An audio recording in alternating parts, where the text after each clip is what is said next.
আপনাকে কি কখনো কেউ মিথ্যা অভিযোগ দিয়েছে? আপনি কোনো দোষ করেননি বা আপনার মনোভাব ঠিক ছিল, তথাপি আপনাকে না বুঝে বা ইচ্ছাকৃতভাবে আপনাকে মিথ্যা অভিযোগ, ফলস ক্লেম দিয়েছে আপনার বিরুদ্ধে, তাহলে তার ভয়ঙ্কর ফল হবে সেই ব্যক্তির। শাস্ত্রে বলা হচ্ছে, শুনলে আপনিও শিউরে উঠবেন। বা আপনি যদি কখনো কাউকে মিথ্যা অভিযোগ দিয়ে থাকেন, তাহলে হয়তো আপনাকেও এই ভয়ঙ্কর ফল পেতে হবে। তো চলুন দেখে নেই শাস্ত্রে কি বলা হচ্ছে। আমরা সকলে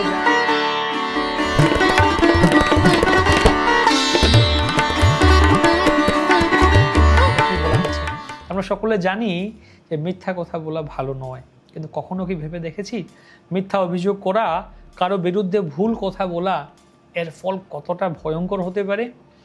আজকের সমাজে আমরা খুব সহজেই কারো বিরুদ্ধে কিছু বলে দেই, সোশ্যাল মিডিয়ায়, ফেসবুক লিখে দেই, বা বন্ধু মহলে, খুশ গল্পে, অফিসে, বা আমরা গল্পে বলে দেই অমুক এটা করেছে, সে এটা করেছে, তার এটা করা ঠিক হয়নি।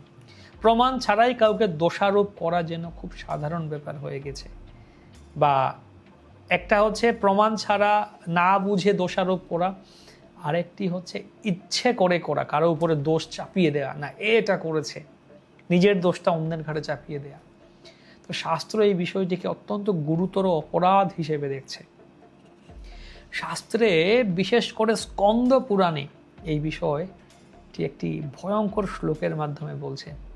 তপ্ত তাম্র কটাহেষু ক্ষিপ্য মিথ্যাভিশংসিনম হিত্বাম উৎপাট্যনন্ত্যাশু বহুশ যমকিঙ্করা। স্কন্দ পুরাণে এই শ্লোকটি বলা হচ্ছে। স্কন্দ পুরাণে 15 নম্বর শ্লোকে এখানে সূত গোস্বামী এবং ঋষিদের মধ্যে আলোচনায় বলছেন যে ব্যক্তি মিথ্যা অভিযোগ করে, অর্থাৎ অন্যের বিরুদ্ধে ভুল সাক্ষ্য দেয় বা অন্যায়ভাবে দোষারোপ করে, তাকে যমদূতেরা ভয়ঙ্কর শাস্তি দেয়। প্রথমত তার জিহ্বা উপড়ে ফেলে দেয়া হয়, কারণ সে জিহ্বা ব্যবহার করে অন্যকে অন্যায়ভাবে দোষ দিয়েছে। তারপর তাকে ফেলে দেয়া হয় ফুটন্ত গরম তামার পাত্রে, যেখানে সে অসহ্য যন্ত্রণা ভোগ করে।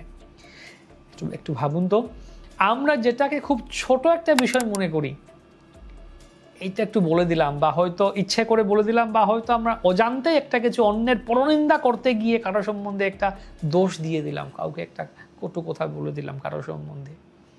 তো শাস্ত্রে সেই একই কাজের জন্য এত ভয়ঙ্কর ফলের কথা বলা হয়েছে। জিহ্বা কেটে উপড়ে ফেলা হবে, একটু তপ্ত তামার পাত্রে অসহনীয় যন্ত্রণা দেয়া হবে। মিথ্যা অভিযোগ শুধু একটা কথা নয়, এটা একজন মানুষের জীবন নষ্ট করে দিতে পারে, কারো সম্মান, সম্পর্কে, বিশ্বাস, সবকিছু ধ্বংস হয়ে যেতে পারে। এটা একটা ভুল অভিযোগের কারণ, এই কারণে হতে পারে। আজকের দিনে আমরা দেখি কারো বিরুদ্ধে গুজব ছড়িয়ে দেওয়া, প্রমাণ ছাড়া দোষ দেওয়া, কাউকে ছোট করা, এগুলো খুব সহজ হয়ে গেছে। কিন্তু শাস্ত্র আমাদের সতর্ক করছে, এই ধরনের কাজের প্রতিক্রিয়া খুবই কঠিন। এখানে একটি গভীর শিক্ষা আছে। আমাদের জিহ্বা খুব শক্তিশালী, এই জিহ্বা দিয়ে আমরা ভগবানের নাম নিতে পারি, আবার এই জিহ্বা দিয়েই আমরা অন্যকে আঘাত করতে পারি। এই প্রশ্ন হলো, আমরা আমাদের জিহ্বাকে কি কাজে ব্যবহার করছি? আমরা কি সত্য বলছি? আমরা কি এমন কথা বলছি যা অন্যের মঙ্গল করে, নাকি আমরা অজান্তেই কারো ক্ষতি করে ফেলছি? শাস্ত্র বলছে শুধু কাজ নয়, আমাদের কথা, আমাদের বাক্য আমাদের ভবিষ্যৎ নির্ধারণ করে। তাই আমাদের খুব সতর্ক হতে হবে।